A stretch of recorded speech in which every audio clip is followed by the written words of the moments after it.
Bienvenue à ce 15e dîner d'apprentissage en itinérance organisé par le CREMIS. Pour ceux et celles qui ne nous connaissent pas, on est un centre de recherche sur les inégalités sociales, les discriminations et les pratiques alternatives de citoyenneté. On est un centre de recherche en milieu de pratique au sein du CIUS Centre-Sud de l'île de Montréal.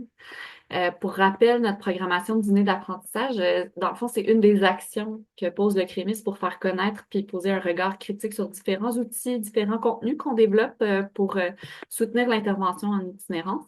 Puis comme vous le savez déjà, la rencontre d'aujourd'hui porte sur la prévention de l'itinérance jeunesse et l'intervention auprès de jeunes vivant en situation de grande précarité. Euh, je vais faire un court survol du profil des personnes qui se sont inscrites pour qu'on sache avec qui on est aujourd'hui.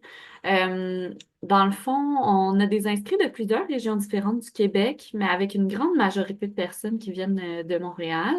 On a aussi des pôles importants d'inscrits en Capitale-Nationale, Montérégie et les Laurentides. On a une majorité d'inscrits qui sont ici à titre d'intervenants, intervenantes, quelques chercheurs, étudiants, puis personnes dans des rôles de supervision clinique aussi. On a quelques gestionnaires et une poignée de citoyens engagés. Merci d'être là avec nous.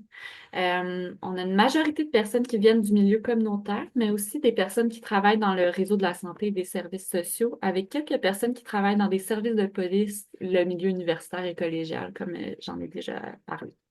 Donc, c'était ça pour le profil des inscrits. Avant de passer la parole à Joanne pour l'animation, je vais juste vous rappeler quelques petites fonctionnalités Zoom. On vous demanderait de garder votre micro fermé jusqu'au moment où on aura des échanges avec la salle. Vous verrez, il y aura une période réservée à cet effet à la fin de l'événement. Euh, Si vous souhaitez commenter dans le chat tout au long du dîner, c'est possible. On n'a pas une équipe assez garnie pour faire de la modération au plan du contenu tout au long, là. Fait qu'on va rester centré, nous, sur les présentations des panélistes, mais je pourrais y revenir à la fin du dîner si jamais il y a des questions ou des commentaires intéressants à faire remonter.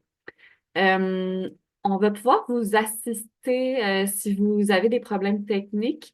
Notre équipe est joignable dans le chat. Il y a Ariane Mercier, entre parenthèses, Crémis, et Aloucène Diaby, qui est aussi de notre équipe, qui pourront être rejoints pour du soutien technique, qui vont pouvoir vous assister au meilleur de vos connaissances si vous les contactez en privé dans le chat.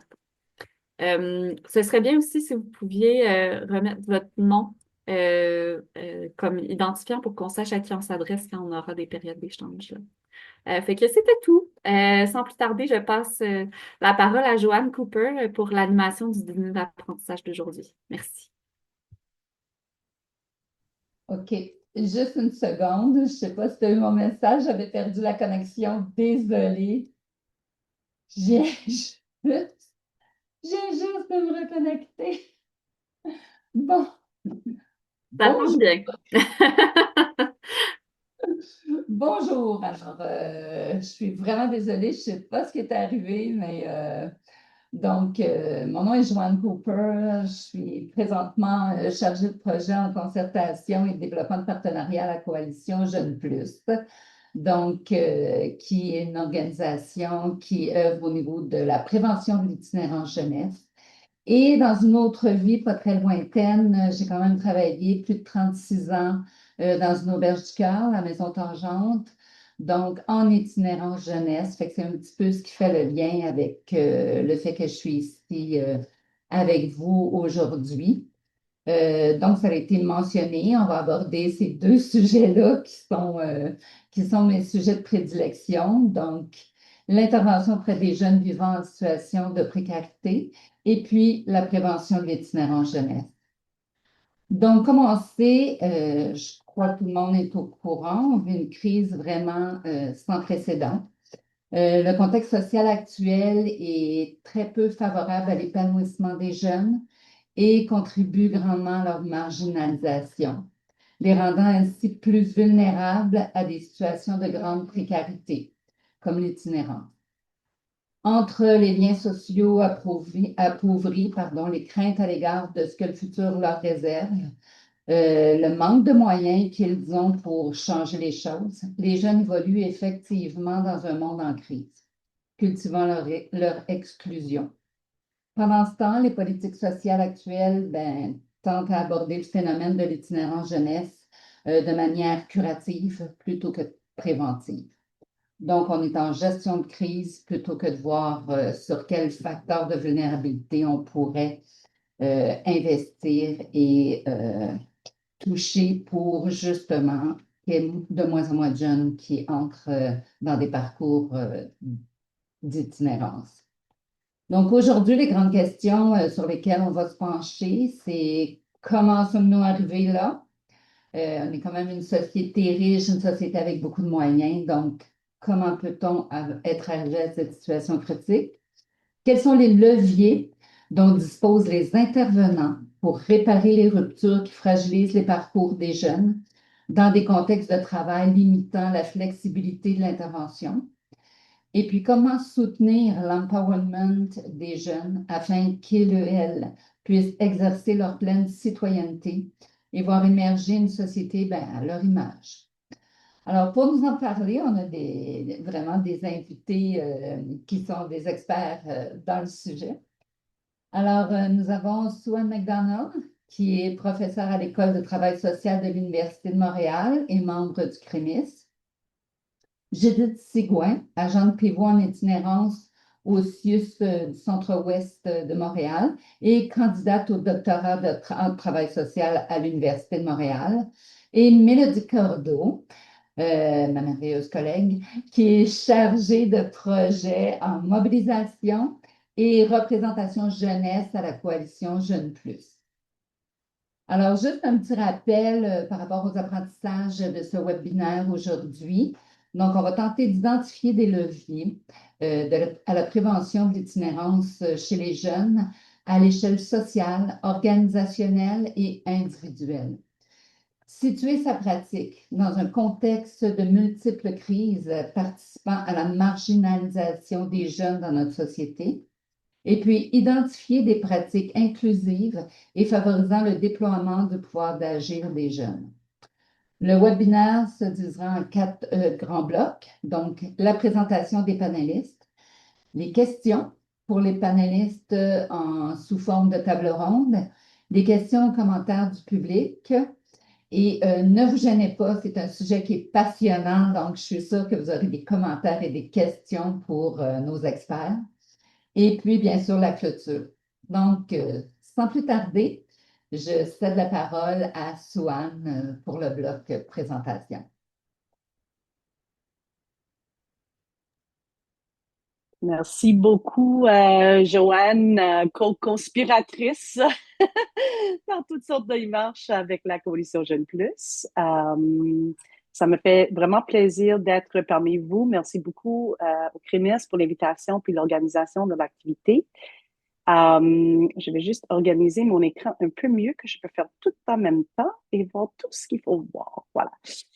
J'espère que vous pouvez voir l'écran. On a vraiment préparé une présentation commune pour que il y a une certaine fluidité entre nous. Puis, même si la demande est grande, puis les attentes sont grandes en termes des objectifs qui ont été fixés pour aujourd'hui, il faut dire que vous le savez, là, l'enjeu de l'itinérance, c'est un gros enjeu social, c'est un gros enjeu collectif. Ça prend aussi la responsabilité collective. Alors, on va toucher à plein de choses, mais ça ne serait jamais complètement complet non plus dans la réponse à apporter ni la compréhension de différentes réalités, je dirais. Donc aujourd'hui, on avait donné un titre Penser les crises et mieux prévenir l'itinérance chez les jeunes. Je vais juste dérouler un peu. Puis, Joanne l'avait dit un peu, mais je vais faire la première partie. Je vais faire une petite mise en contexte d'un projet de recherche-action qu'on a mené, en fait, étroitement avec la Coalition Jeunes Plus et avec Mélodie, qui connaît très, très bien le projet, avec qui j'ai beaucoup travaillé, puis on a beaucoup travaillé ensemble sur ce projet. Et ensuite, je vais passer la parole à Judith qui va parler justement de son projet de thèse, puis de ce qu'elle fait, puis les alliances en intervention, les possibilités en intervention aussi pour faire alliance. Puis ensuite, Mélo va faire la troisième partie sur le leadership des jeunes et la mobilisation axée sur les droits. Donc, je vous invite aussi, parce que j'oublie souvent quand je présente, de dire, on a développé tout un dossier web qui figure sur le CREMIS, sur le site web qui ramasse différents éléments du projet, incluant le rapport final, des choses plus classiques. Mais on a aussi fait des balados dans ce projet, donc on peut entendre les vraies voix, des vraies perspectives des jeunes, pardon. Et on a aussi parlé de comment en fait faire la recherche engagée, comment faire la recherche action participative jeunesse. Et puis, un peu partager nos propres vulnérabilités, je dirais, à travers ce processus-là. Donc, c'est une invitation si vous voulez aller plus loin après la présentation d'aujourd'hui. Donc, pourquoi pour repenser la prévention de l'itinérance chez les jeunes? Un point important, c'est de savoir qu'en fait, la prévention, de penser la prévention chez les jeunes, il y a plusieurs modèles ou cadres de prévention qui figurent actuellement. On a des cadres qu'on connaît de la santé publique en termes de comment est-ce qu'on peut apposer une lecture prévention sur c'est ça, le phénomène de l'itinérance et l'itinérance jeunesse. Et on a aussi des cadres à l'international aussi qui nous donnent d'autres visions d'un cadre de prévention. Dans ce projet que je vais essayer de vous résumer dans comme 10 minutes, qui est presque mission impossible. Pour dire, c'est un projet de cœur qui était sur plusieurs années et puis on a fait beaucoup la mobilisation de connaissances dans ce projet-là, beaucoup de différentes vulgarisations aussi publiques là. Alors voilà, c'était comme un long engagement, mais vraiment le but dans ce projet, c'est de dire, ben il y a des paradigmes de prévention qui existent et c'est surtout des préventions qui proviennent de santé publique et c'est surtout le fait qu'il y a des conceptions qui sont très puis on le sait, là, on le sait dans les stats, puis de ce qu'on lit dans les journaux, les manchettes, il y a des conceptions très individualisantes aussi de l'itinérance. Donc, voir l'expérience de l'itinérance à travers un prisme de défaillance individuelle, des enjeux personnels, on ne cesse pas de parler de santé mentale, dépendance. Donc, il y a des conceptions de l'itinérance même qui sont développées vraiment sur une lecture très pathologique, pathos, qui pose problème, ce qu'il faut régler, mais c'est surtout dans une compréhension qui essentialise ou rendre le phénomène comme si les personnes sont des objets d'intervention ou des objets de politique, de pratique et de savoir. Et il y a une certaine, c'est ça, aplatissement un peu des réalités, des vécus, différents profils qui figurent, qui émergent de cette lecture-là. Et dans ce projet, on voulait faire tout le contraire. On voulait dire, mais la prévention, c'est quoi au Québec? Et c'est surtout ça, de vraiment le centrer, l'ancrer dans des perspectives et des pratiques québécoises. De se poser la question, premièrement, c'est quoi la prévention? À quoi ça a l'air? Est-ce qu'il y a des choses qu'on fait au Québec qui sont la prévention, mais on les nomme pas de cette façon-là? Et on voulait surtout que ça soit dans une démarche de mobilisation citoyenne, des perspectives jeunesse et aussi de faire un genre de synergie de savoir. Donc, les savoirs académiques, oui, les savoirs chez les chercheurs comme moi, mais aussi les savoirs plus expérientiels chez les jeunes et les savoirs aussi issus des pratiques. Donc, on voulait faire une prise en compte des dimensions qui sont souvent peut-être invisibilisées dans ces grandes recherches qui sont faites, qui tentent à uniformiser ou aplatir un peu des réalités. Et on voulait éviter la subjectivité, mais aussi des compréhensions structurelles et systémiques de c'est quoi d'avoir, c'est ça, d'être en situation d'itinérance à la fois sans toit, mais aussi dans des processus de rupture sociale, de désaffiliation sociale. Donc, c'était vraiment le but de notre projet et je vais arriver à des morceaux un peu plus concrets, mais je vous invite aussi, parce que un des buts aujourd'hui, c'est de sortir de cette lunette très individualisante, parce que beaucoup de recherches portent sur justement des populations à risque, c'est quoi les risques qui sont des risques plus ou des facteurs de risque plus individuels. Là, j'ai nommé dépendance santé mentale, mais c'est souvent à ça qu'on pense. Puis, ce sont aussi les réponses sociales et les réponses de pratiques qu'on développe dans ce sens-là. Mais nous, on voulait monter, On voulait prendre en considération des enjeux plus structurels et systémiques et institutionnels et, et selon aussi des parcours de vie. Donc, ce ne sont pas des événements uniques, mais ça s'insère et ça s'intègre dans des parcours de vie.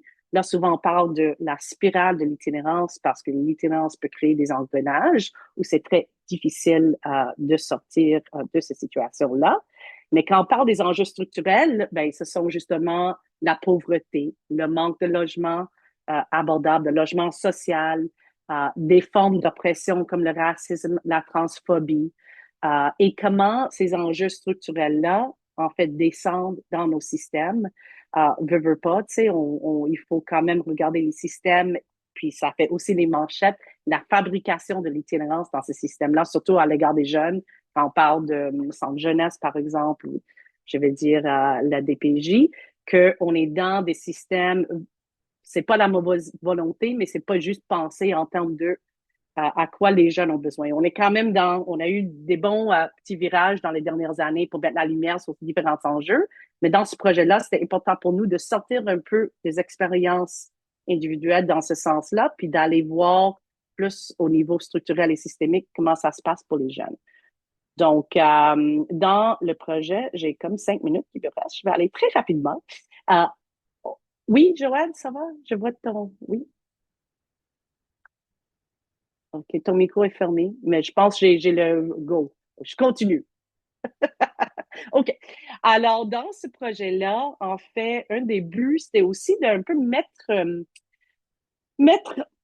sur pied un petit réseau entre nous de chercheurs qui travaillent sur l'itinérance, des milieux de pratique, des regroupements qui travaillent aussi dans le milieu communautaire, surtout beaucoup en itinérance, mais aussi des partenaires comme Crémis, par exemple, qui étaient aussi autour de la table. Donc, et on a formé en fait pendant plusieurs années, on a travaillé ensemble des jeunes co-chercheurs, donc des jeunes avec des expériences, des savoirs de vécu, donc des expertises vraiment de ces expériences-là pour, en fait, ces co-chercheurs-là étaient impliqués à chaque étape dans la collecte de données, dans l'analyse de données et puis dans la production aussi des produits de recherche et la mobilisation des connaissances et des activités de sensibilisation, en fait, pour aussi des grands publics. Donc, l'idée était de synergiser les savoirs, savoir académique, savoir pratique, savoir expérientiel, pas de hiérarchiser.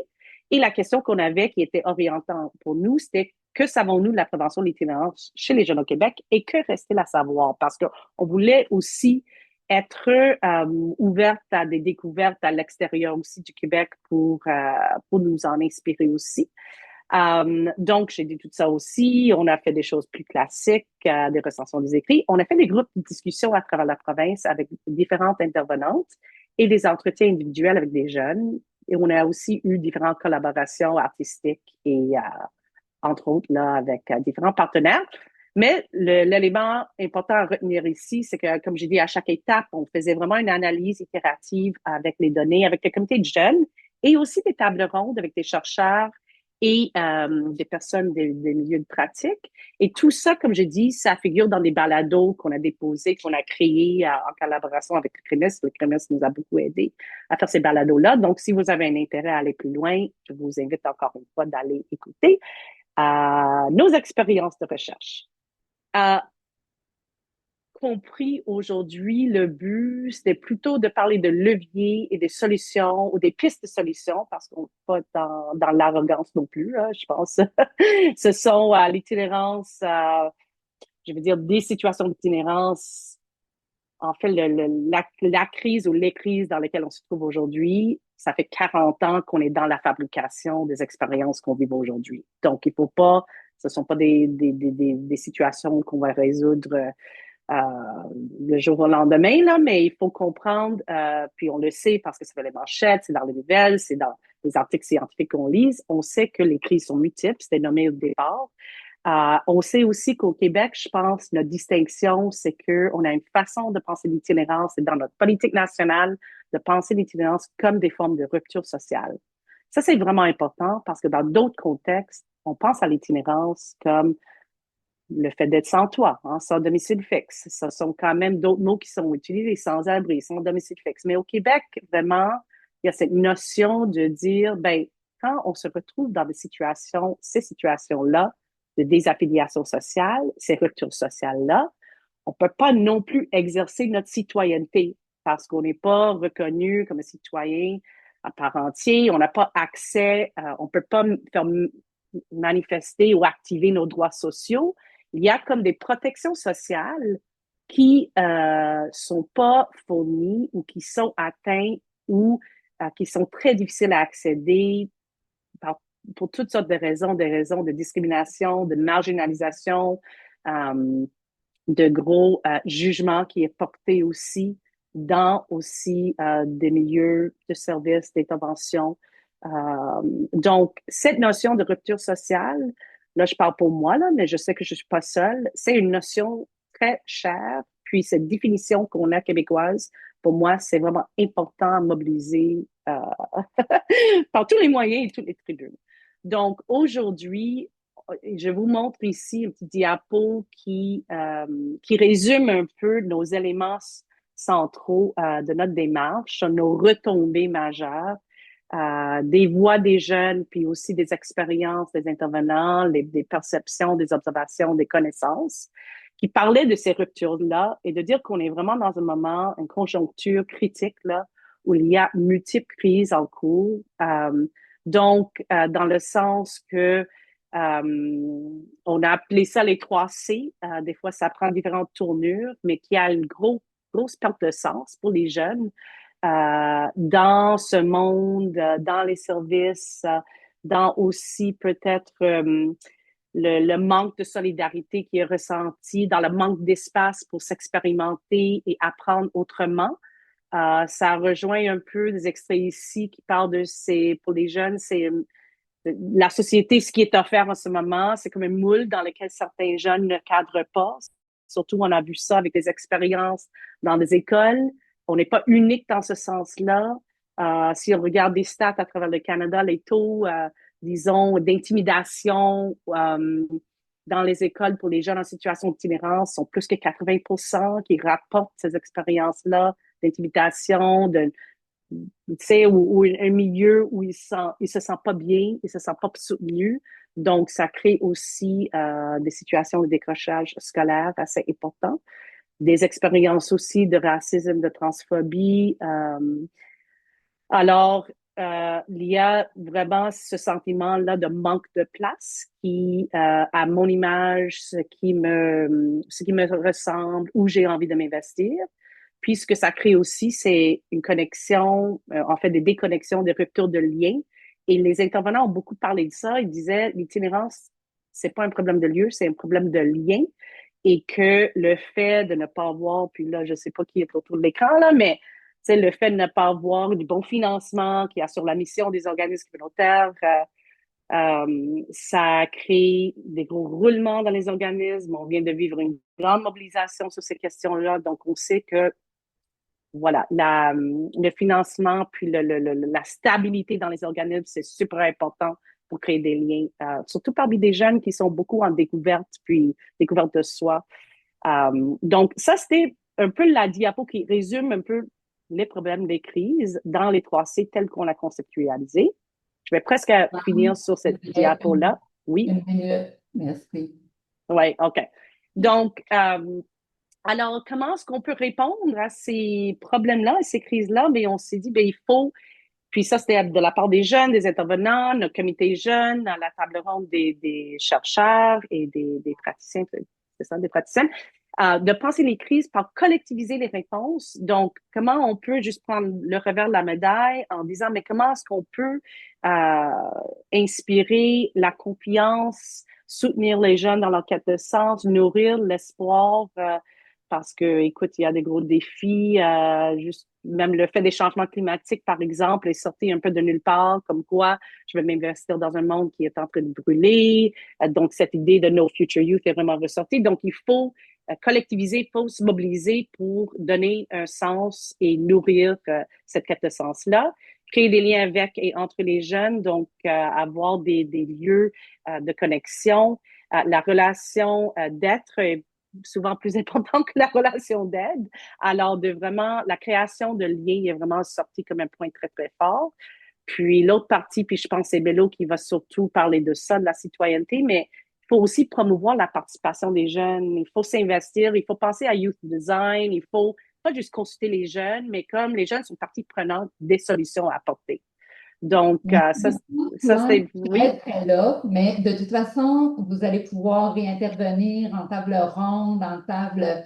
Donc, je suis désolée, c'est juste qu'on a eu un petit peu plus de retard, donc on t'a laissé un petit peu plus de temps. Mais là, maintenant, je passerai, si tu veux, la parole à Judith Sigouin pour sa partie de présentation. Merci beaucoup. Merci Swan. Bonjour tout le monde, je m'appelle Judith Sigouin, donc je suis travailleuse sociale de formation. J'ai un parcours d'intervention dans le réseau de la santé de quelques années quand même, et de cette pratique-là, dans le fond, m'est venu l'intérêt de faire une thèse de doctorat qui s'intéresse à l'établissement du lien de confiance entre personnes en situation d'itinérance et travailleurs sociaux du réseau de la santé publique. Donc, ma recherche et ma pratique sont très étroitement liées. Pour ma présentation aujourd'hui, je vais m'appuyer sur ma recherche, sur des données qui sont sorties des entrevues, donc avec des personnes qui vivent une situation d'itinérance, souvent assez jeunes d'ailleurs, et des travailleurs sociaux, oui, mais je vais peut-être moins dans le mode prévention de l'itinérance chez les jeunes, mais plutôt essayer de mettre en discussion la question des ruptures sociales que peuvent vivre les jeunes qui vivent l'itinérance, dont parlait Swan d'ailleurs, et la question de la relation d'aide qui peut s'établir aussi, comment on peut faire discuter ces idées-là ensemble. Donc, prochaine diapo. On le sait, l'itinérance, c'est complexe comme phénomène, c'est multifactoriel, mais donc oui, les ruptures relationnelles, c'est un facteur de risque important. Les ruptures relationnelles, elles peuvent être vues d'un point de vue, donc oui, comme disait Swan, individuel, dans le parcours de chacun, des deuils, des déracinements, de la violence, tout ça. Mais il y a aussi une forme de rupture relationnelle plus macro-sociologique, si on veut, par l'exclusion sociale, puis la stigmatisation sociale qu'implique l'itinérance. OK? Donc, une rupture avec, si vous voulez, la société plus largement. Cette exclusion sociale-là, elle est pas étrangère à nos valeurs néolibérales dominantes dans la société. Donc, les normes domiciliaires, notre rapport au travail, je veux dire, au rythme de consommation de chacun. Et ces valeurs néolibérales-là qui excluent, finalement, elles sont bien insérées dans notre système de soins. Depuis quand même bien longtemps, on en parle, hein, les approches managériales, la nouvelle gestion publique qui a été vraiment insérée dans le réseau de santé, par exemple, à des fins finalement de rentabiliser chaque intervention, de réduire les coûts. C'est très néolibéral, là. On vient finalement segmenter les services. On vient médicaliser le social dans la mesure où, comme un peu un diagnostic, on va associer un traitement à une problématique sociale, on va associer un service. Donc, on vient étiqueter un peu les gens pour les faire correspondre à des programmes plutôt que les ajuster aux situations individuelles. Et puis, ça vient stigmatiser d'autant plus. Et puis, tout ça a amené aussi beaucoup de bureaucratisation des services et ça complexifie l'accès. Et ça peut venir vulnérabiliser d'autant plus les situations. Donc, c'est important de voir l'itinérance finalement comme, c'est ça, un paquet d'éléments qui prennent racine à différents niveaux de relations. Une relation à soi-même, micro-sociologique si vous voulez, à l'autre, à l'environnement direct du jeune, à son réseau, donc méso-sociologique, puis macro, avec la société plus largement. Ça rappelle vraiment les 3C dont on parlait souvent. Oh non, pas prochaine diapo, soit un petit peu honnête. Dans le fond aussi, il faut juste se rappeler, tu sais, quand je parle de stigmatisation comme une rupture macro-sociologique, il faut se rappeler que ça a des effets très individuels, cette stigmatisation-là, très micro. Pourquoi? Ben parce que c'est quoi la stigmatisation? On appose une étiquette négative sur quelqu'un, souvent liée à des stéréotypes collectivement établis. Et ce qui se passe, c'est que ça va venir occulter l'identité d'avant de la personne qui va souvent intégrer ces aspects négatifs-là comme faisant partie de son identité. Puis là, la personne va soit se marginaliser d'autant plus, soit vivre des questionnements, des tensions identitaires quelconques. Donc, là, on serait rendu à la prochaine diapo. Quand on regarde donc l'itinérance sous forme de différentes ruptures relationnelles, c'est sûr qu'alors la question de la relation de confiance, de l'établissement du lien, elle est centrale dans l'accompagnement. OK? Dans le domaine de l'itinérance, oui, mais tu sais, la place qu'on accorde au lien de confiance, puis l'importance que ça a, c'est pas propre au domaine de l'intervention en itinérance. En fait, il y a une notion qui fait consensus dans la littérature depuis bien longtemps, c'est assez rare, là, mais par rapport à sa pertinence dans tous les métiers relationnels, c'est l'alliance thérapeutique. Qu'est-ce que c'est que cette affaire donc bien importante-là? C'est plutôt simple, en fait, quand on y pense, deux choses. La collaboration entre l'accompagné et l'accompagnant, si vous voulez, dans un rapport qui est mutuel. Donc, la mutualité, c'est important. Et l'attachement interpersonnel entre les deux, la connexion, le bond, si vous voulez. Assez simple, en fait. Mais le problème, c'est que l'alliance thérapeutique, elle a été regardée beaucoup dans des domaines qui ont pour focus l'individu, la psychologie, la médecine. Mais comment on fait pour la comprendre, cette relation-là qui se met en place dans des contextes d'intervention comme l'itinérance auprès des jeunes, qui met en place, qui implique en fait de considérer un paquet d'oppressions structurelles, organisationnelles, aussi institutionnelles, qui dépassent grandement la relation one-on-one avec l'intervenant. On s'éloigne beaucoup du bureau d'un psychologue privé, là, si vous voulez, là. Donc, on est ailleurs un petit peu. Ce qui ressort des discours de mes participants, c'est que justement, il faut que soit pris en compte pour établir cette alliance-là les trois niveaux de relation et de rupture relationnelle. Et que dans ces niveaux de rupture, on insère des pratiques, des comportements, des attitudes qui viennent soigner un peu les blessures. Puis aussi, comment on fait pour créer une alliance dans un contexte où il y a beaucoup de pression qui proviennent directement des milieux de pratique, puis directement des systèmes dans lesquels on veut réinsérer ces jeunes-là. Bien, encore là, ce qui ressort, c'est qu'une posture qui est créative, une posture qui est critique de la part des intervenants, c'est complètement incontournable. Je vous propose un schéma, prochaine diapo, mais vous pouvez vous focuser sur mes paroles, voilà. Donc, quand je vous parlais de la stigmatisation comme ayant des effets identitaires, c'est sûr que quand on regarde alors comment on crée une alliance avec un jeune qui vit l'itinérance, il y a quelque chose qui se joue au niveau de la relation directe, locale, entre les deux personnes, dans la connexion, dans le regard bienveillant qu'on vient poser sur l'autre, plutôt que le regard justement plutôt stigmatisant. Et c'est là que toute la notion de mutualité, elle vient prendre toute sa place. Je vous disais que c'était un des constitutifs de l'alliance en général, cette mutualité-là.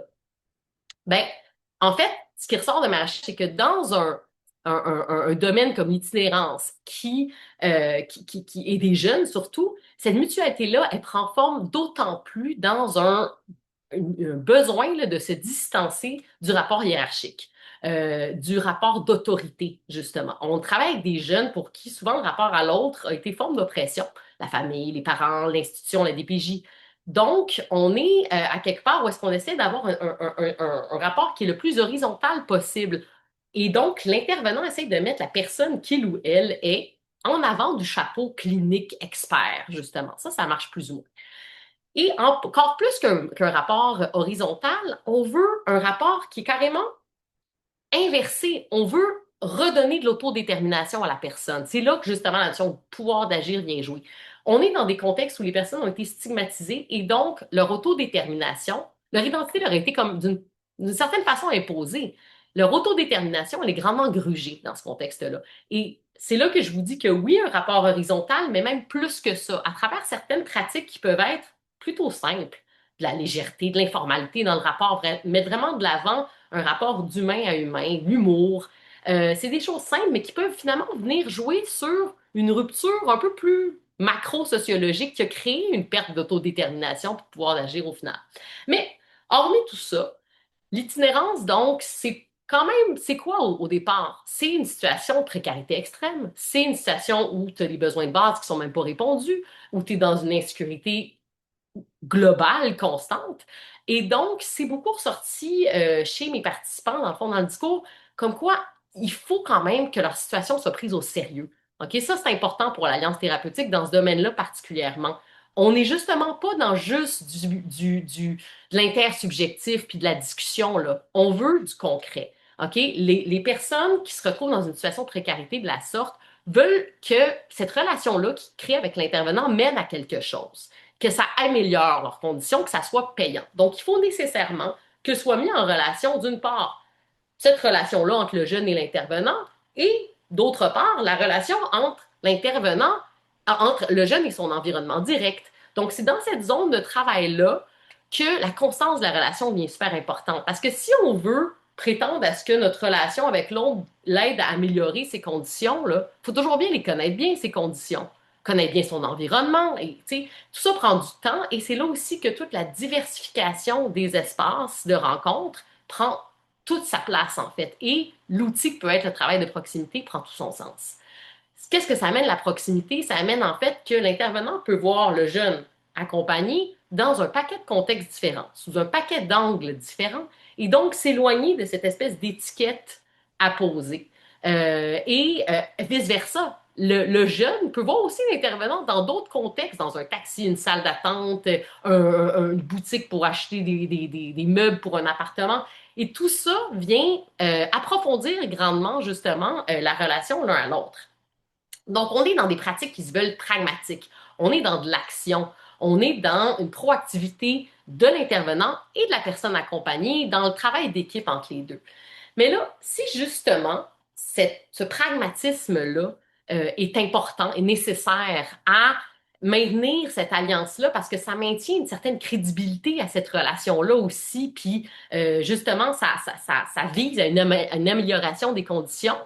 Si, ben, ça, c'est nécessaire à l'alliance. Dans le contexte de l'itinérance, il y a énormément d'obstacles qui peuvent faire obstruction, si vous voulez, à l'alliance.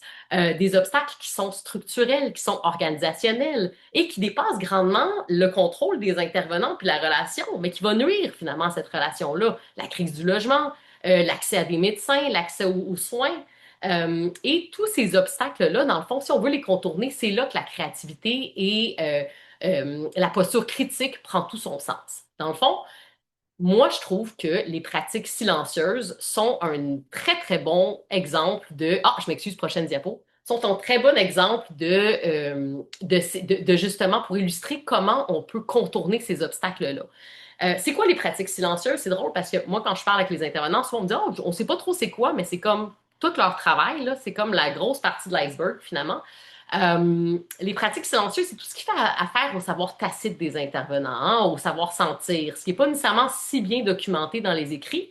Mais vous savez, les intervenants qui dépassent leur mandat pour aller nourrir l'animal d'une personne accompagnée qui ne veut pas se rendre à l'hôpital parce que l'animal, c'est son seul réseau au final. La personne est méga isolée.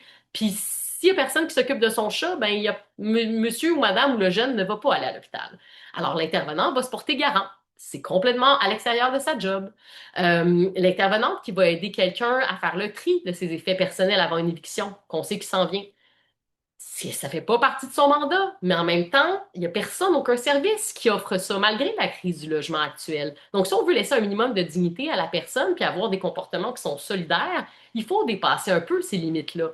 Des dépenses qu'on va garder cachées, mais qui déjouent quand même habilement des espèces de non-sens imposés. Dans les référencements qu'on va faire, on va des fois, consciemment, ne pas dire certaines informations, non pas pour mal faire, mais pour s'assurer que la personne accompagnée, elle ait accès au service, puis elle ne va pas s'enfarger dans des fleurs de tapis administratifs ou bureaucratiques.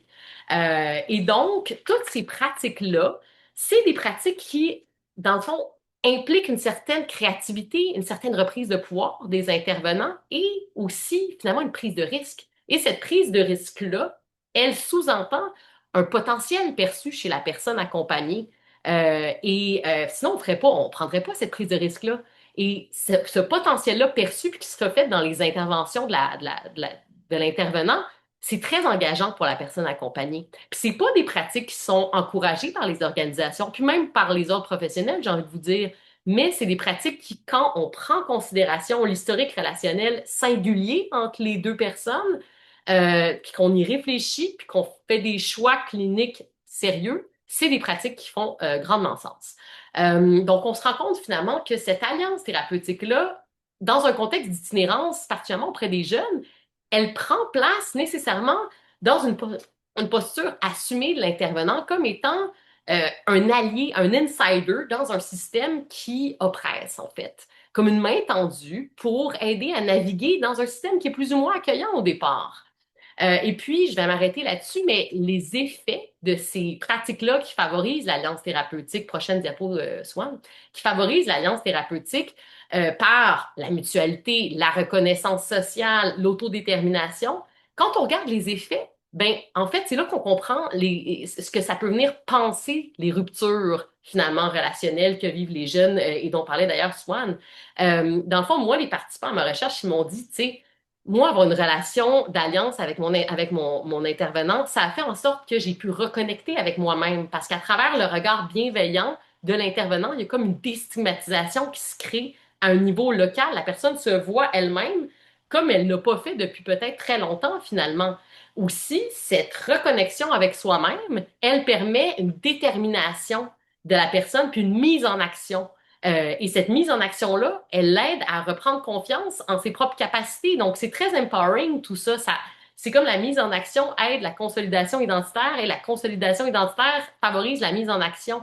Donc, c'est tout ce sentiment d'avoir un peu aussi, je termine là-dessus, Joanne, mais l'impression de pouvoir aussi s'ouvrir à un niveau plus large à autrui. Ça aussi, c'est ressorti de ma recherche. Mais toute cette connexion à l'autre qui permet une reconnexion avec autrui avec un grand A, puis tout ce que l'autre peut vouloir dire dans une société où on a mis en marge le jeune pendant si longtemps, tout ce que ça peut vouloir dire, moi, je trouve ça assez fameux. Voilà, j'ai fini.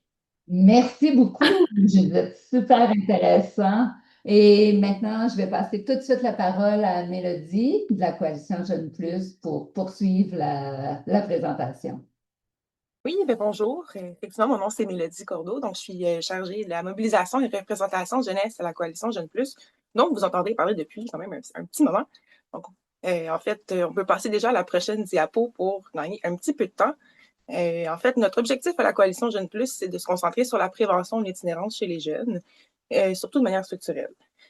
En fait, on a différents moyens de le faire. Ça fait, en fait, depuis 2018 que la coalition a été fondée. C'est né, bien évidemment, du constat, comme on l'a dit tout à l'heure, que au Québec, on était bien bon pour faire de l'urgence, mais qu'en termes de prévention, surtout en prévention de l'itinérance jeunesse, il n'y avait pas grand-chose qui était fait. Donc, on a décidé de rassembler autant des regroupements du milieu communautaire que des chercheurs et évidemment des jeunes qui avaient une expérience vécue en itinérance dont je fais partie, puis de rassembler tous ces savoirs-là pour essayer d'avoir un impact sur les politiques publiques, entre autres, puis sur les causes structurelles de l'itinérance des jeunes. Donc, on s'est surtout basé sur les droits, en fait, des jeunes qui étaient bafoués par la façon dont les systèmes étaient construits, puis c'est un peu à travers différents projets qu'on a pu rassembler tout ce monde-là et arriver avec une déclaration commune là, que vous pouvez évidemment aller signer, qui s'est basée justement sur les 10 des droits fondamentaux des jeunes, qui a été pondu en fait là, au-dessus de 250 personnes et partenaires là, lors de notre premier forum en 2020. Donc, je ne m'étendrai pas beaucoup plus longtemps là-dessus parce que je sais que notre objectif d'apprentissage aujourd'hui, c'est beaucoup plus sur l'empowerment et le leadership des jeunes. C'est vraiment cette partie-là. Donc, Swan, tu peux passer à la prochaine, s'il te plaît. Voilà. Donc, comme je l'expliquais, on a essayé de rassembler différents types de savoirs, donc le savoir terrain, le savoir scientifique et le savoir expérientiel.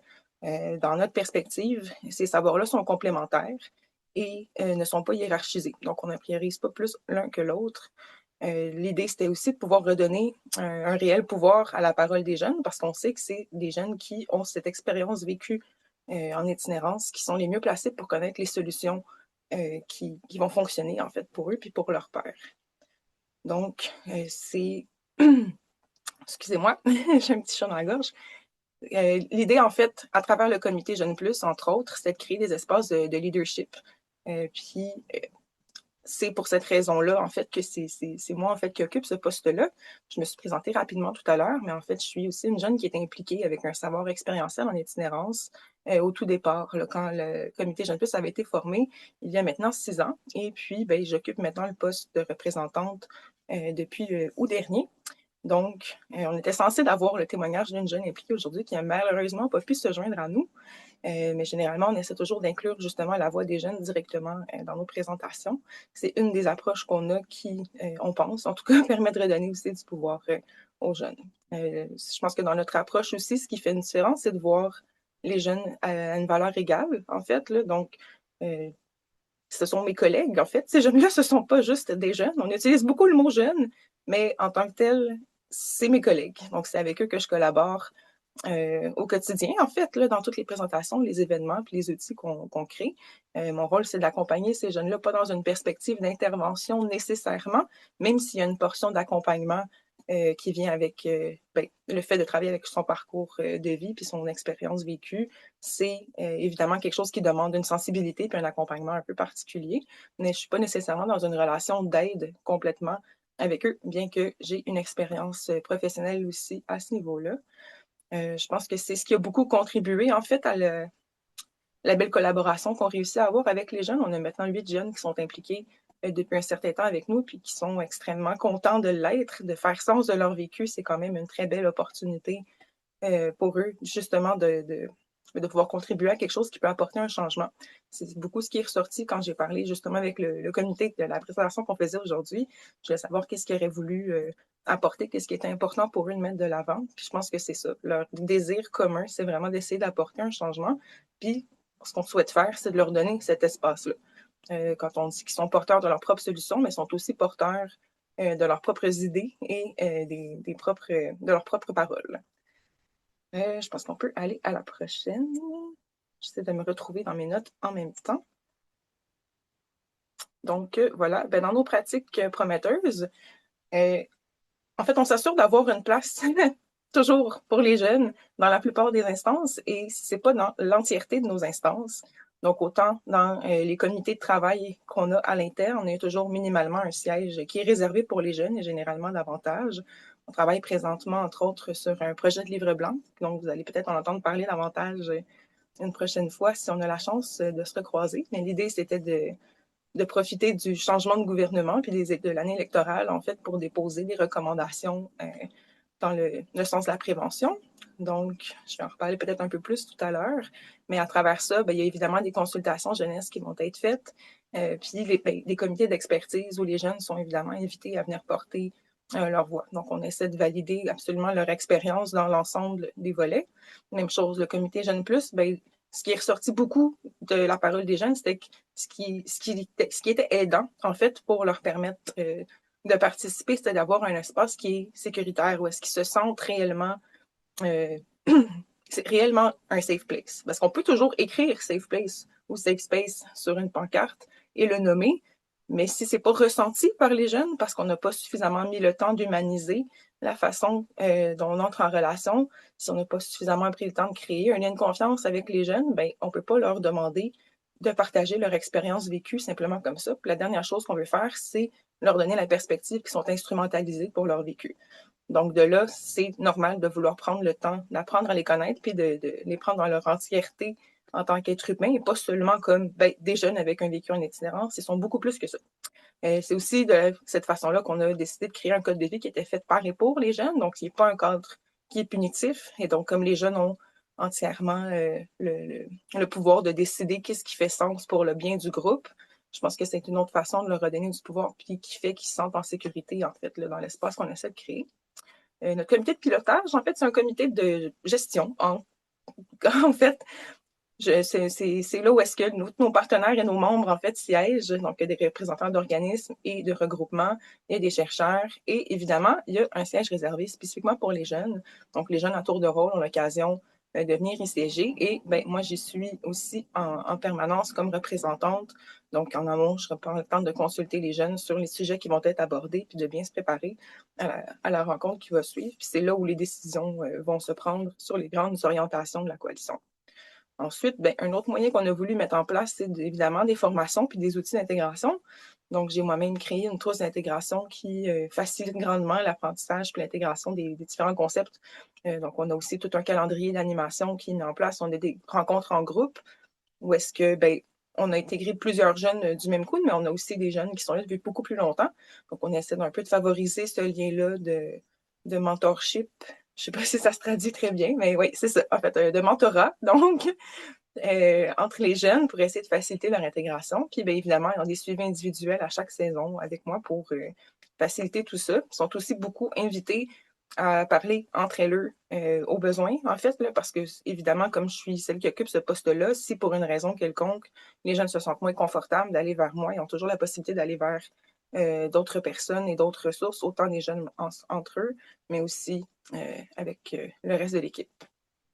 Et puis, ben voilà, la création du poste que j'ai, en fait, a été créée au mois d'août parce qu'on se rendait compte effectivement que c'était important d'avoir un poste qui se concentrait spécifiquement sur la mobilisation des jeunes et de leur représentation. Donc, d'avoir la possibilité d'agrandir encore plus le spectre des expériences parce qu'on a l'objectif éventuellement d'être représentatif d'un peu toutes les régions du Québec et pas de rester finalement centré sur Montréal comme c'est malheureusement le cas pour l'instant. Mais on s'en vient dans les régions très peu. C'est ce qu'on prépare d'ailleurs pour cet été. Voilà, on peut passer à la prochaine diapo. Je voulais juste faire un petit clin d'œil vers notre démarche, non seulement de consultation, mais aussi suite à l'avis prébudgétaire qu'on a déposé. Ce qu'on souhaite vraiment, éventuellement, c'est de faire de la prévention une priorité intersectorielle au Québec. Donc, on demande de lancer un chantier en vue d'élaborer un plan d'action qui est vraiment spécifique en prévention de l'itinérance jeunesse pour avoir une vision à long terme qui assure vraiment une réponse qui va être cohérente de la part de le gouvernement. Puis donc, c'était ma petite plug pour la fin de ma présentation. Et voilà, donc j'espère que vous aurez beaucoup de questions et qu'on va pouvoir interagir prochainement. Donc, merci. Merci, Mélodie. Juste pour te dire, si tu voulais faire des petits ajouts, tu avais encore un petit peu de temps. J'ai l'impression d'avoir gardé beaucoup de temps pour la parole de la jeune qui était censée être avec moi puis qui n'est pas là. Donc, je crois que ça s'est écourté pour cette raison-là parce qu'elle était censée avoir des portions témoignages que je ne peux malheureusement pas vraiment vous rapporter. Mais si on peut se laisser plus de temps pour des questions puis des échanges. Exactement. C'est ce qui va se passer. Alors, merci beaucoup à vous trois. C'était des présentations vraiment super intéressantes. Et je trouve qu'à travers tout ça, on a vraiment touché à différentes sphères, si on veut, de l'itinérance. Autant on a parlé comment dans notre société, présentement, on individualise beaucoup l'itinérance, ce qui, dans le fond, enlève énormément de responsabilités à l'État et à la société. Donc, comment on peut agir là-dessus. Des postures gagnantes aussi en intervention qui contribuent à favoriser l'empowerment chez les jeunes et l'importance du lien qu'on crée avec les jeunes en situation d'itinérance, qui est garant de ce qui va se passer, de l'accompagnement que les gens vont pouvoir faire, les intervenants vont pouvoir faire avec ces jeunes-là. Et puis aussi ben, de l'intégration de ces jeunes-là qui ont une voix, qui sont les experts. C'est eux qui savent qu'est-ce qui aurait pu faire une différence dans leur parcours pour que peut-être ils empruntent une trajectoire différente que celle qui les ont menés à l'itinérance et qui doivent contribuer à donner de l'information à notre société et de leur montrer sur quoi il faut agir pour qu'éventuellement les jeunes ne se retrouvent plus en situation d'itinérance. Donc, j'espère, c'est sûr, c'est un petit retour rapide, c'est ce que moi j'ai ressorti des présentations qui ont été faites. Alors maintenant, on va se diriger vers une table ronde qui, dans le fond, va être des questions aux panélistes. Alors, à ce moment-là, vous pourrez répondre à tour de rôle ou lever votre main si vous voulez répondre. Alors, on irait déjà avec une première question. Qu'est-ce qui vous interpelle l'une et l'autre dans les présentations de vos co-présentateurs, si vous voulez? Alors, est-ce qu'il y en a qui voudraient prendre la parole? Swan, Judith ou Mélodie? Judith? Ben moi, tu sais, je vais quand même faire une réflexion par rapport à ce que Mélodie, tu sais, t'a présenté aussi, et Swan, là, à quelque part, c'est vous deux, mais tu sais, je trouvais vraiment la question du savoir expérientiel, tu sais, que vous mettez tellement de l'avant à Jeune Plus, qui est tellement peu mis de l'avant dans les organisations, disons, plus institutionnelles, qu'on peine à faire entrer, tu sais, la paire aidante, ça commence, tout ça, mais il y a quand même quelque chose dans les approches centrées sur la personne, tout ça, on en parle beaucoup, mais au final, tu sais, de réellement, tu sais, ce que tu disais, Mélodie, par rapport au fait de dire comme, ben, c'est mes collègues, tu sais, c'est pas dans les faits, tu sais, on va arrêter de dire des jeunes, tout ça. Tu c'est sûr je comprends qu'il faut qualifier intervenant versus, tu sais, puis bon, dans le réseau de la santé, je comprends qu'il va falloir, tu sais, définir les personnes qui viennent consulter versus, mais quand même, je trouve qu'il y a quand même quelque chose on est très, très, très, très loin de cette valorisation-là du savoir d'expert, mais miroité, là, qui est plutôt de la personne aussi, et pas simplement de l'intervenant. En tout cas, voilà. C'était ma réflexion par rapport à ce que tu disais, Mélodie. Oui, je pense qu'effectivement, on commence doucement, là, mais on le nomme quand même souvent, en fait, justement, que, ben, en même temps, excusez, je vais reprendre un peu mes paroles, là. Je trouve ça absurde, en fait, que même dans un milieu social, justement, on ait autant de difficultés à humaniser, en fait, les personnes avec qui on travaille, autant nous-mêmes comme travailleurs, autant nos collègues, autant le milieu en tant que tel, qu'autant les personnes avec qui on souhaite intervenir. Je trouve ça particulier qu'on a toujours à rappeler l'importance de cette connexion-là, puis la création de ce lien de confiance-là, alors que c'est spécifiquement ça, la base, en fait, d'aller créer ces liens-là. Je pense que c'est exactement ça que les 3C reflètent aussi dans le projet de recherche de Swan, entre autres. Donc, autant l'importance de créer ce lien de confiance-là que la connexion avec les ruptures sociales que les jeunes vont avoir vécues, mais autant c'est ce qui redonne aussi du pouvoir après, comme en tant que citoyen, tu sais, comment exercer sa citoyenneté si on n'a pas déjà ces outils-là en amont. Et si je peux rajouter, je pense aussi il y a comme une rigidification surtout les réseaux publics, là, qui fait en sorte que ça nuise au développement de ces liens-là, mais c'est exactement ça dont on a besoin. Puis ça fait des années qu'on est dans. Tu sais, Judith, dans ta présentation, tu avais parlé de diagnostic, de diagnostic, un peu la pathologie, puis comment on développe des services pour répondre à quelque chose de très pointu. Puis j'ai l'impression qu'on a tellement besoin de faire éclater ces silos-là parce que, en fait, quand on fait du travail, on fait de l'accompagnement avec des personnes, c'est l'humain, là, je veux dire, c'est les relations, c'est les liens qu'on crée.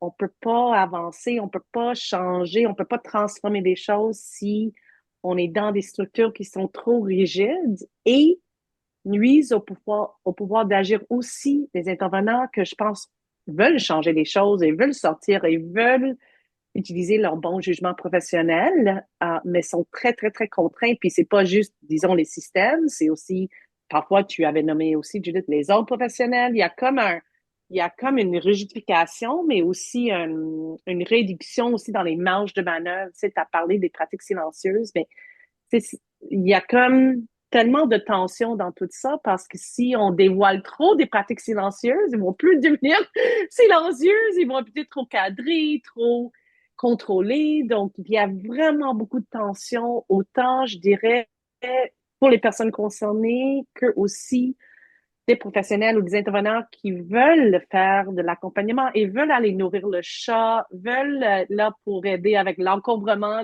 peu importe, là, je veux dire, à mon époque, quand on pratiquait, j'avais une immense marge de manœuvre. Je menais, c'est mon petit bateau. J'avais pas les contraintes avec lesquelles on voit aujourd'hui. Mais je voyais ça venir quand même. Mais ça fait longtemps maintenant, mais ouais. Je me permettrais peut-être une petite intervention parce que je crois qu'effectivement, le milieu dans lequel on évolue va être plus permissif ou pas. Moi, j'ai eu la chance de travailler dans un milieu de vie où est-ce que ben, la création du lien, c'est la base. Pourquoi? Parce qu'on vit avec les gens, donc on est là quand ils se couchent, on déjeune avec eux, on soupe, on fait le repas, on fait la vaisselle. Donc, c'est quelque chose qui amène à une création de liens quand même beaucoup plus rapide et que dans certains milieux institutionnels où c'est plus difficile. Donc, je prends, mettons, des milieux où est-ce que ça va être des rencontres avec des personnes pendant une heure ou tout ça. Donc, c'est beaucoup plus difficile et c'est beaucoup plus long de créer ce lien-là. Je vous amènerai sur une autre question. Donc, est-ce qu'il y a des choses sur lesquelles vous voudriez revenir qui résonnent dans votre contexte de pratique ou dans vos recherches que vous avez soit pas eu le temps d'approfondir ou je vous laisserai peut-être un petit 2-3 minutes là-dessus, puis après ça, on passerait à quelque chose d'autre, à une autre partie, si vous en avez.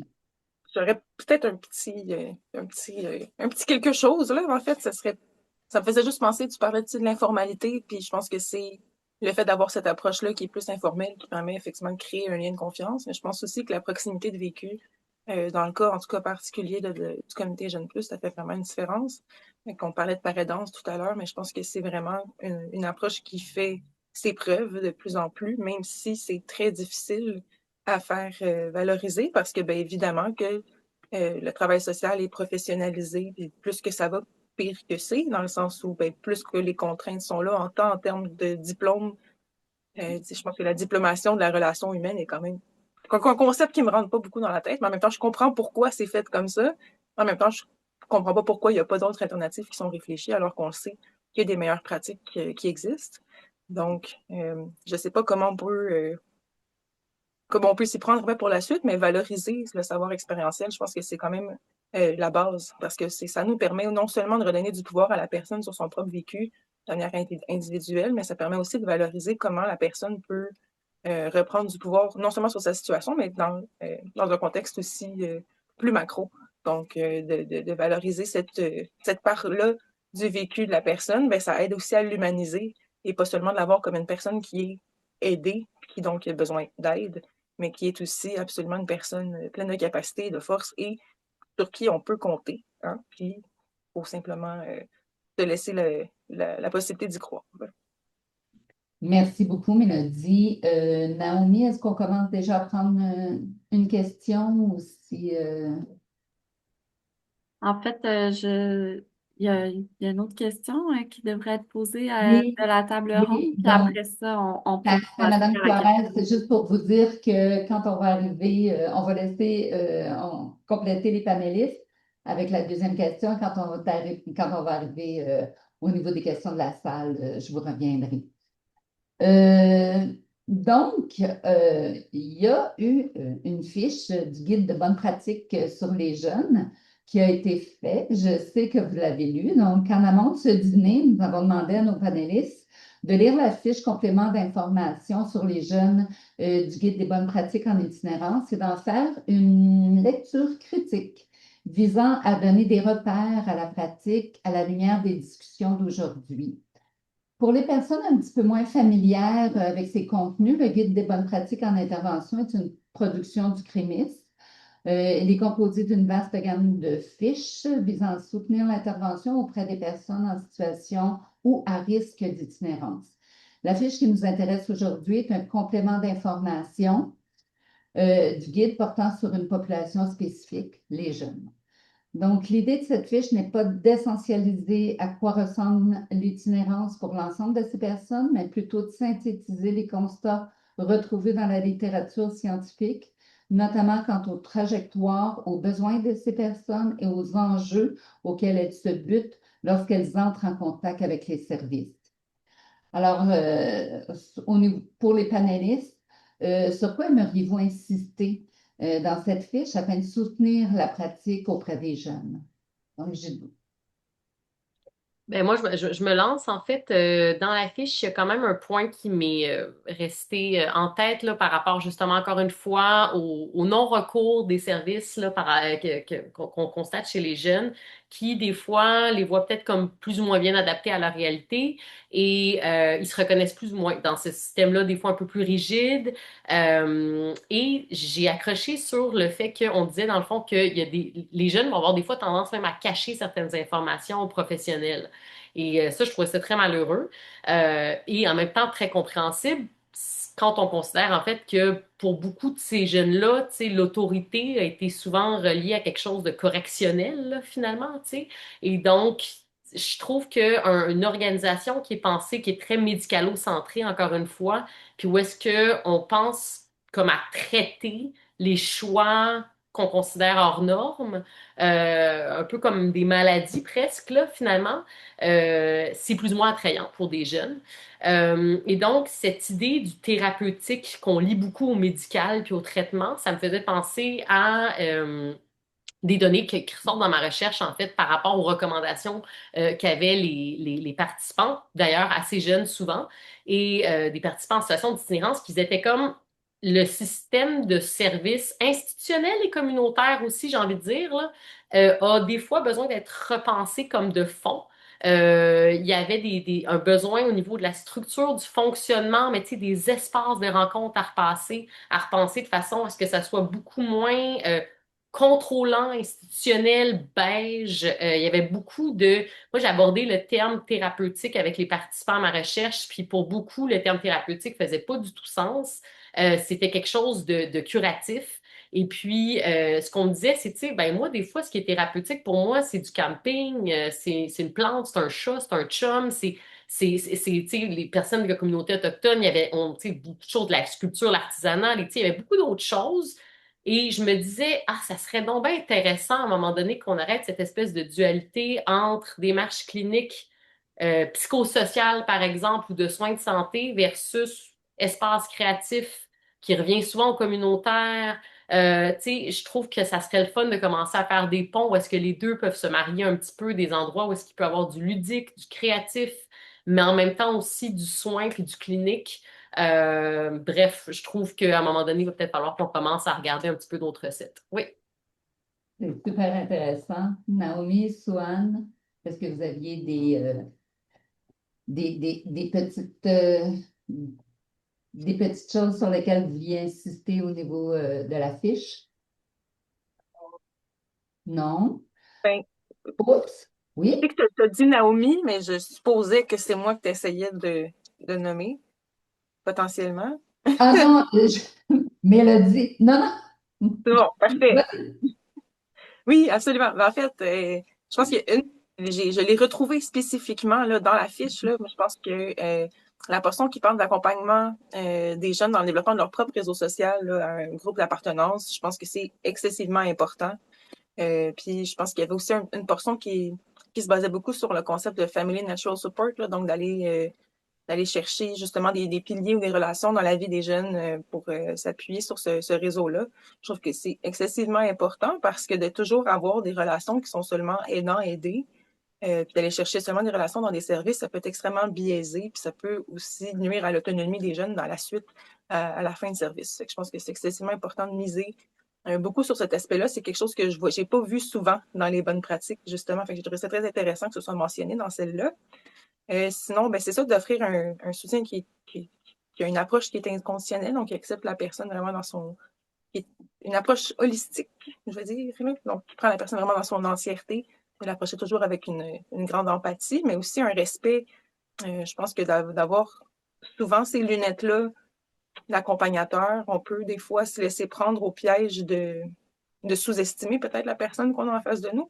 Je pense que là, souvent miser sur ses forces, sur ses intérêts, sur ses talents, sur sa personne au complet, c'est non négligeable dans l'accompagnement.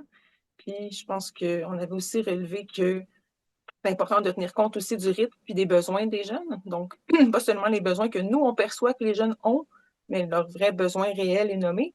Donc, même si la priorité de cette personne-là, pour l'instant, c'est de continuer de consommer puis de trouver de l'argent pour ça, ben c'est correct, c'est là qu'elle s'en va pour l'instant.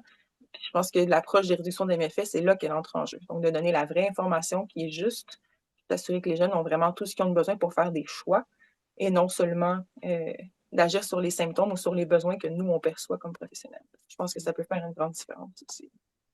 Merci, Mélodie. C'est super intéressant, vraiment. Donc, pour Judith, Swan, est-ce qu'il y a des dimensions sur lesquelles vous souhaiteriez insister, que vous avez peut-être un peu plus vu dans les fiches, Swan? Ben, je parle pas des fiches, mais je fais un peu de pouce sur les éléments que Melo a abordés. Je pense que l'authenticité, c'est toujours gagnante. Je veux dire, il faut je pense aussi à des éléments que Melo avait apportés dans l'authenticité, on peut aussi nommer les défis et les limites aussi, puis être complètement transparent dans ce qui est possible ou ce qui n'est pas possible. Je pense beaucoup aussi que relational accountability, donc, tu sais, voici ce qui est possible, ce que je peux faire, puis ce que je peux ne pas faire aussi. Je pense que surtout avec les jeunes, l'authenticité, si on est dans la création de liens et tout, il faut être vraiment fidèle à soi. Puis ça fait vraiment beaucoup de différence, je pense, dans la création de liens. Mais là, pour les filles, je ne commenterai pas. J'ai tellement hâte de savoir ce que Madame Soares a envie de poser comme question ou réflexion que j'arrête là. Merci, Joanne. Euh, Euh, bonjour. Ah, On peut désolé. effectivement aller vers les questions du public. On était rendu Parfait. là, je crois. À moins que les panélistes, vous vouliez ajouter quelque chose. Ça va. Super. Mais C'est dans ce bien cas-là, je d'avoir passe la parole à Madame Soares, effectivement. Ben, c'est Oui, bien d'avoir un petit peu plus de temps parce que je suis certaine il doit y avoir beaucoup de commentaires ou de questions qui proviennent du public. Donc, Madame Suarez, je pense qu'on vous a perdu. je suis là. Bonjour, merci pour cet événement vraiment fantastique. Je suis brésilienne, seulement pour vous informer un peu mon contexte. Je travaille mes recherches, c'était toujours avec les adolescents, les jeunes, les adolescents plus vieux, les jeunes. Et qu'est-ce que j'aimerais parler un peu, c'est parce que Mélodie, c'est ça, hein? Oui. Mélodie. C'est un très beau ton nom. C'est une mélodie, ton nom déjà. Ah, oui. Alors, j'aime beaucoup cette approche quand tu dis, parce que tu as répété ça dans tes paroles, quand tu parlais, tu intervenais, et c'est besoin de voir et de comprendre que les jeunes sont vraiment, ils ont tous les savoirs, ils ont toutes leur expériences vécues. Et ça, c'est vraiment quelque chose qu'on a besoin de comprendre, de jamais les sous-estimer. C'est ça qu'on dit, hein? Parce que dans mes recherches au Brésil, que je travaille avec des jeunes en situation de pauvreté, ça a été toujours une réalité. Je travaille beaucoup, excusez, je sais qu'on est déjà, je vais essayer d'être brève, mais c'est la question, par exemple, qu'on pathologise beaucoup les jeunes dans des situations de rue en particulier. Et ça, c'est une problématique que, quand même, malgré qu'on a avancé la sociologie et tout ça, on a encore ces préjugés que c'est tellement intense, principalement quand on pense dans les questions spécifiques de l'itinérance. Alors, mon but dans mes questions, en fait, c'est plutôt, je sais que c'est un sujet qu'on a déjà beaucoup parlé en plusieurs niveaux, en plusieurs débats, même les crémises abordent toujours ces questions-là, mais c'est plutôt trouver des moyens aussi de diminuer les stigmes qui existent par rapport à l'itinérance, par rapport au vécu des jeunes. On est là aujourd'hui avec les jeunes, mais ça c'est général aussi. Alors, j'aimerais savoir si vous avez des projets, si vous avez pensé à ça.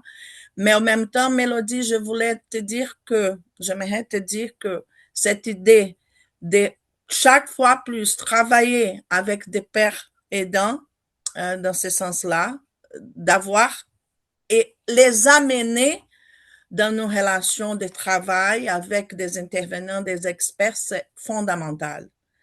Et ça, je pourrais partager avec vous. Je vais envoyer après au CREMIS un rapport d'une recherche qu'on a fait au Brésil dans le cadre de mon postdoctorat. Et on a amené les jeunes pour les conférences. C'était innovateur, c'était avec les groupes Recherche avec. Et ça, c'est vraiment, on a besoin de trouver et de valoriser ces expériences-là parce qu'ils font partie de la recherche. Alors, il faut qu'ils soient là, comme toi, Mélodie, en train de venir parler avec nous et expliquer leur vécu parce que ça, c'est fondamental. Et ils ont cette capacité de le faire très bien. Alors, c'est une suggestion et qu'on puisse continuer à faire ce travail comme vous faites. Merci beaucoup. Merci. Mais est-ce que vous aviez une question C'était, spécifique oui, ou oui, des c'était plutôt de commentaires? savoir. Oui, c'est plutôt de savoir si vous êtes en train de penser de plus en plus de situations comme Mélodie vient de parler, ou si c'est tout nouveau là, ou si vous avez déjà des projets qui pensent à ça. Parce que là, je veux être dedans aussi. Ah, c'est bien. Alors, qui veut répondre à Madame Suarez? Il y a une Mais Swan, Judith. je comprends bien. En fait, la question, c'est entre autres par rapport à comment est-ce qu'on peut déstigmatiser en fait le vécu des jeunes, comment est-ce qu'on peut faciliter leur accès là, autant à l'espace public qu'à des espaces de leadership. C'est sûr qu'on essaie le plus possible de mettre ça de l'avant à travers la consultation jeunesse qu'on va organiser cet été. D'ailleurs, on veut pouvoir laisser un espace de parole spécifique pour les jeunes, justement, pour ben, que ce soit la base même de la rédaction du reste du projet, là, d'utiliser la parole des jeunes en tant que telle comme levier pour nos recommandations. Après, euh, on a potentiellement un projet de web-série qui va se faire plus à l'automne, qui va entre autres viser à défaire un peu ces stigmatisations-là du vécu des jeunes, donc de les aider à non seulement à prendre parole, mais aussi à prendre position, je pense. Puis peut-être à sensibiliser la population éventuellement, parce qu'on sait que c'est un problème de fond. Le profilage des jeunes, c'est pas nouveau, mais encore plus quand c'est des jeunes qui sont marginalisés par le système, ça rajoute une couche supplémentaire là, de stigmatisation. Fait qu'on voudrait éventuellement sensibiliser un peu plus les gens en général. Je pense qu'il y a des inégalités dans la distribution du pouvoir dans les jeunes en général. Les jeunes vont souvent être sous-estimés parce qu'ils ont moins d'expérience ben, en termes d'âge, donc c'est tout à fait logique. Par contre, ça ne veut pas dire qu'en termes de force et de résilience, il y a quelque chose à aller creuser là. Fait que je sais qu'il y a d'autres mouvements à travers le Québec, entre autres, là, qui investissent beaucoup les jeunes. Je sais qu'il y a Citoyenneté Jeunesse qui travaille beaucoup sur ce dossier-là. On a aussi différents autres mouvements, là, dont le mouvement Jeunes et Santé mentale, entre autres, qui ont leur lancement tout à l'heure. D'ailleurs, c'est là que je m'en vais tout à l'heure, mais qui lancent en fait leur campagne Fini de patcher, c'est le temps de tisser serré. Donc, plein d'initiatives justement par et pour les jeunes qui s'investissent en ce moment-là. Donc, voilà. Merci beaucoup, Mélodie. Est-ce qu'on a d'autres questions qui proviennent du public? Pendant qu'on attend, est-ce que je peux dire un petit mot? Oui, oui, oui, absolument. Ben, Ah, Mélo, comme toujours, tu as des super bonnes pistes. Puis j'ai envie de mettre mon chapeau comme chercheur en disant que on a quand même un plan d'action interministériel en itinérance où la priorité numéro un, c'est la déstigmatisation. Donc, c'est nommé dans nos politiques, dans nos plans. Donc, pour moi, quand je lis ça, je me suis dit, ben, ça revient à nous quand même. C'est quand même une responsabilité collective, là. Ça dépend de tout le monde. Ça doit être un effort collectif. Parfois, ce sont des petits pas, des petits gestes, des petits bonjours, la reconnaissance sociale de l'autre. Donc, des fois, c'est des petits gestes qu'on peut poser. Puis, en même temps, j'ai envie de dire que la question des savoirs expérientiels, puis comment les mobiliser dans la recherche, il y a plein de monde qui font en fait ce genre de travail en ce moment. Je pense à l'itinérance au féminin. Il y a des femmes qui étaient formées à la recherche, qui ont continué ce travail-là. Elles s'appellent les parfaites. Elles font vraiment beaucoup d'activités de sensibilisation, de vulgarisation. Puis, je pense aussi à d'autres chercheurs que je connais, mais je veux dire, je pense, dans le monde de la recherche, c'est là où on est rendu aussi. Il faut oser, il faut miser, il faut que ça soit vraiment des savoirs prioritaires, importants, synergisés aussi avec les autres. Puis c'est ça pour moi le futur un peu dans le monde de la recherche. On ne peut pas faire autrement. On l'a fait pendant trop longtemps. Puis c'est une injustice en fait parce ce sont en fait des injustices épistémiques parce qu'on ne reconnaît pas l'importance de ces savoirs-là. Puis ça fait partie des solutions, là. C'est comme alors, ça va de soi avec aussi la déstigmatisation. Je pense que ça donne un pouce de plus pour déstigmatiser. Mais anyway, comme chercheur, c'est ça. J'avais merci beaucoup, Swan. Donc, on voit que c'est des pratiques qui sont émergentes, mais qui commencent à prendre de plus en plus de place et d'être présentes dans de plus en plus de communautés. Alors, je passerai la parole à Rachel, du Prémisse. Oui, bonjour tout le monde. Merci beaucoup pour ce super événement, là. C'est super intéressant de vous entendre. Ma question, en fait, je la pose aux trois panélistes. Euh, Est-ce que vous avez vu dans votre expérience des initiatives un peu plus circonscrites, plus concrètes en ce qui a trait à la production d'égalité dans les équipes institutionnelles? Parce que, Judith, tu l'as bien dit, on est dans un contexte où on sent qu'il y a de plus en plus d'injonctions à assurer de répondre aux impératifs de la performance institutionnelle au sein du réseau de la santé et des services sociaux. Puis, Judith, tu l'as aussi bien dit qu'il y a peut-être un peu plus de marge de manœuvre pour être créatif en milieu communautaire. Fait que, finalement, à votre avis, qu'est-ce qui fonctionne bien actuellement dans le réseau de la santé et des services sociaux? Très grande question. Alors, je laisserai, je ne sais pas si Judith tu t'es interpellée pour Oui, répondre. certainement, certainement. Je vais y aller peut-être avec une réponse un petit peu plus générale, là. Moi, mon expérience est plus généraliste avec les personnes en situation d'itinérance ou au risque de l'être plus qu'avec les jeunes directement. Mais oui, je suis très critique par rapport au réseau, mais je pense qu'il y a vraiment des belles choses qui se font, puis qui proviennent des personnes qui y travaillent, là, et gestionnaires et cliniciens, je veux dire, plus que même dans la structure en tant que telle, on va dire. Euh, Fait que, tu sais, il y a des initiatives, moi-même, j'en ai vu dans le service dans lequel j'ai travaillé pendant longtemps, des initiatives qui sont sorties à partir des expériences des intervenants qui décident de mettre en place euh, une genre de clinique d'information par rapport aux dépendances qui va revenir régulièrement puis qui va comme assez bien marcher. Des initiatives aussi, tu sais, on en a vu, nous, avec notre communauté de pratique qu'on fait justement avec les différents professionnels répondants en itinérance. On voit que, je veux dire, il y a des initiatives qui se font un petit peu partout, mais il suffit aussi de les mettre en dialogue, ces initiatives-là, puis de les faire un petit peu parler, tu sais. C'est comme si, dans le milieu institutionnel, c'est comme si on est un petit peu moins vocaux, j'ai l'impression aussi, par rapport à ce genre de choses. Si on disait qu'il fallait garder silencieux certaines pratiques, parce que, justement, je pense, dans le milieu institutionnel, on est d'autant plus regardé. Et sauf que quand on commence à gratter un petit peu, on voit qu'il y a des petits bijoux qui émergent à droite à gauche, puis qu'il y a beaucoup de créativité dans les équipes. C'est peut-être juste une question de commencer à y mettre un peu le spotlight dessus, là, j'ai l'impression, tu sais. Voilà, ce serait une réponse que je donne. Je rentrerai C'est peut-être pas dans bien. tous les exemples dans le milieu institutionnel des bonnes choses que tu donnes. Mélodie, Swan, est-ce que vous auriez un complément de réponse? Ben, je pense que je comprends la question. Puis c'est vrai qu'on connaît des chercheurs qui font des choses intéressantes dans des projets de recherche, qui vont nommer certaines choses. Mais comme je disais il y a quelques minutes, c'est toujours risqué. Parce qu'une fois qu'on est dans un peu un dévoilement des actes de résistance, de repousser, on risque de se faire cadrer aussi. Mais l'union fait la force, là. Je pense qu'il faut pousser, je pense qu'il faut créer des espaces qu'on peut partager ces pratiques-là d'une façon plus intime ou confidentielle ou, tu sais, parce que parfois, je pense que les systèmes qu'on a construits sont faits pour nous diviser. Donc, il faut aussi être dans la création de liens. Il faut trouver des manières, des façons, mais des fois un peu subversives, puis pas les annoncer, mais ensuite, peut-être une fois qu'on a plus de force, on pourrait. En tout cas, je pense qu'il y a plein de petites choses qui se font aussi.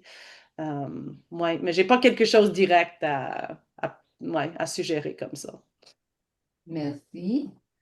Est-ce qu'on a une autre question du public?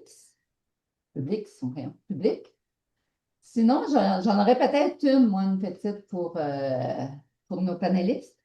Pour avoir été à la direction d'un organisme communautaire en itinérance pendant plusieurs années, ce que je remarquais, c'est que souvent, quand on engageait des jeunes diplômés, on se devait de déconstruire l'idée qu'ils avaient de l'intervention. Parce que pour eux, mettons, de faire la vaisselle ou de jouer aux cartes avec, je veux dire, trois, quatre jeunes, ben pour eux, c'était pas de l'intervention. L'intervention, ça se fait dans un bureau, ça se fait dans un one-on-one.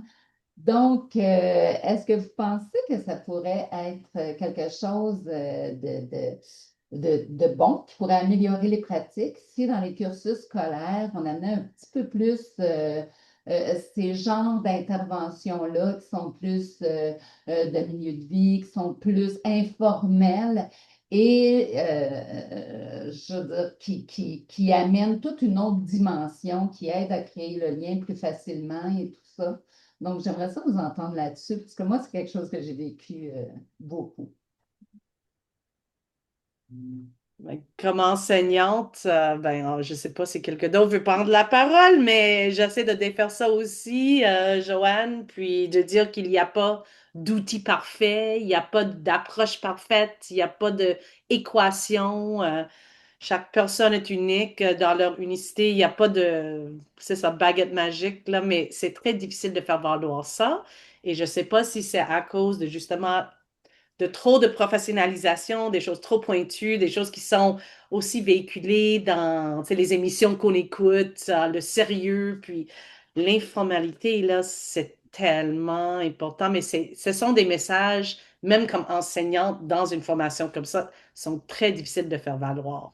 Euh, je ne sais pas, Judith Mello, si vous avez des choses à dire, ouais. Ben moi, ça me fait un peu penser, je trouve qu'on est encore, tu sais, on essaye tranquillement la littérature, la pratique, les milieux académiques, tout ça, tu sais, je pense qu'on voit la plus-value de se distancer d'un rapport très expert, encore une fois, là, tu sais, puis de revenir à quelque chose de plus humain. Mais tu sais, dans ce que tu nommes, Joanne, tu sais, c'est sûr que on est dans de la proximité, tu sais. Puis je pense que de plus en plus, les approches de proximité, elles sont mises de l'avant, même dans le réseau institutionnel. Tu sais, on va au domicile, on essaie de comprendre vraiment le milieu de vie des gens et tout ça. Mais la proximité, il faut la comprendre aussi d'un point de vue relationnel. Tu sais, pas juste physique, mais émotionnel aussi. Puis on n'est pas complètement rendu là, j'ai l'impression, dans le travail clinique, d'accepter l'utilisation des émotions aussi du professionnel, de l'intervenant, du clinicien, puis d'accepter de se remettre réellement à un niveau solidaire, d'humain à humain aussi. Je pense que ça, c'est comme un gros step à faire, qu'on travaille, puis que dans certains milieux, on est peut-être un peu plus d'avance. Mais je pense que c'est là aussi, ça amène beaucoup de questionnements au niveau... on est tout de suite dans les limites éthiques, déontologiques, les ordres et tout, puis là, on se demande un peu jusqu'où on peut aller là-dedans, puis c'est comme si on n'est pas encore complètement à l'aise, je pense, dans ce terrain de jeu-là. Mais ça avance, c'est ce Mais que ça, j'entends. je pense, ouais. Madame Suarez? J'aimerais seulement partager un truc parce que moi, je suis infirmière de formation de base au Brésil. Et tant qu'infirmière, on a vécu ça dernièrement quand je suis allée au Brésil, hein, pas dernièrement, il y a quelques années. Là. 2014, je suis allée et je suis restée jusqu'à 2018 en train de travailler directement avec des infirmières dans des approches comme ça. Et j'ai vu beaucoup exactement cette question-là par rapport aux infirmières qui venaient. On est dans une autre approche. Les jeunes académiques qui venaient de finir, parce que c'est mes assistantes que j'utilisais pour mon travail. Et c'était vraiment académique, un truc vraiment pas d'émotion, vraiment. Et je dis, merde, on n'a pas avancé ici encore. Parce que j'ai fait mon doctorat ici à l'Université de Montréal, hein, en sciences humaines appliquées. Et là, quand je vais au Brésil et je vis encore les mêmes choses, et là, ça m'étonne de dire que vous vivez la même chose ici avec les étudiants. Mais je comprends, on est encore, il faut vraiment changer ce type d'approche pour qu'on puisse voir l'académie. Mais c'est ça que c'est important, ça vient de l'académie, hein? Ça vient des universités aussi, ce type de trucs. Et qu'est-ce qui se passe aujourd'hui? C'est qu'on va travailler dans comment on dit, dans la post-graduation, après les bacs. Mais on a besoin de changements pendant les bacs. Alors, c'est les bacs qu'on a besoin d'implémenter de plus en plus Excusez-moi, je m'enflamme parce que c'est un sujet qui m'est... Et je comprends, merci beaucoup, Cynthia. C'est normal d'être d'être emportée par cette affaire-là.